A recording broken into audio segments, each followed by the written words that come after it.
తోనే కాపురమున్న శివుడు పార్వతీ శతమానం భవతి.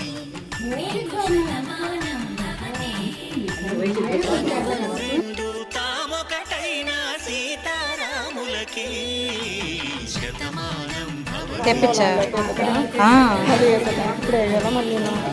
వేసేద్దాం, ఇది అయిపోతే వేసేద్దాం.